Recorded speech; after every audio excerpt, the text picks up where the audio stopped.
Hi everyone, it's Mark Von Olen from the Virtual Cantina Network coming to you live from Boonta Eve 2024. We are so excited to have Fawn Davis with us, who is a model maker and a builder and someone who works at ILM. Welcome to the show. We're so excited to have you. Thank you very much. Glad to be here. So tell us a little bit about what you did at ILM, because you had an interesting time. There was special editions leading up to the prequels. Yeah. When I started there, I didn't even know we were going to do more Star Wars because it wasn't really even a conversation. And then it seemed like there was interest in it, so George did Star Wars special editions, which for me was mind-blowing because I grew up with the Star Wars movies, and that's why I pursued a career in model making. And then I got there and we got to work on the very same movies that inspired me to work in the industry. That's incredible. Yeah. It must have been amazing to go back in and it's like, hey, we're going to add some scenes, we're going to clean up some special effects, and then before you know it, there's a whole new trilogy. So tell us a little about what you did with the prequels. Oh, the prequels, it was, it was almost in the entire, 9 other years that I worked there, outside of the special editions. We did more miniatures for each of the Star Wars prequels than the entire Star Wars original series combined. So it was a lot of miniatures. The miniatures that I worked on, I did a lot of the hallway stuff for Tapoka City and Attack of the Clones, Padme's apartment. Lots of Jedi Temple miniature work for Revenge of the Sith, pod racer stuff for Phantom Menace. I think everyone's seen that miniature of the pod race with all the little people in there. The little Q-tips, the little cotton-tipped applicators.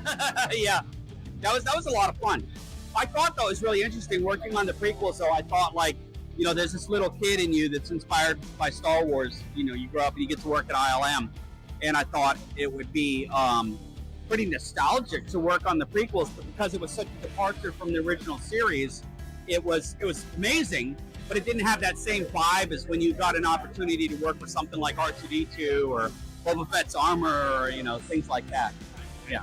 Oh, that makes a lot of sense. And I hear you also, so not only did you work on the special edition of the original trilogy and the prequels, you also worked on Mando, so you were in all the time periods. Tell us about your Mando work. Yeah, Mando was great. Mando was, for one, it was like a family reunion because I had actually left ILM when they sold off the practical division. And then I had worked with Doug Chang with Disney, but not with Lucasfilm. And then, they brought me in to do some stuff for Mandalorian. And it was like a family reunion, so it was really sweet in that way. And then I discovered that some of the stuff that we had done actually caused people nightmares, so. You told me it was the giant ice spiders, and let me tell you, confirmed nightmare fuel, without a doubt. Actually, people ask me, now it's my favorite thing to mention that I did work on, because I usually just respond with, I hate you.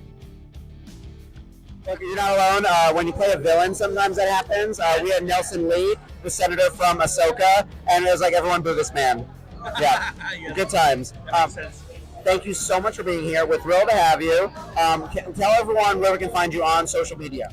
Oh, yes. I'm Fawn H. Davis on all social media platforms. And then my studio is Fonco Studios, also on all social media. Excellent. Be sure to follow Fawn. And, of course, follow us at the Virtual Cantina and on our Facebook page, Star Wars Celebration Japan 2025. Hopefully we'll see you there. And, as always, may the Force be with you.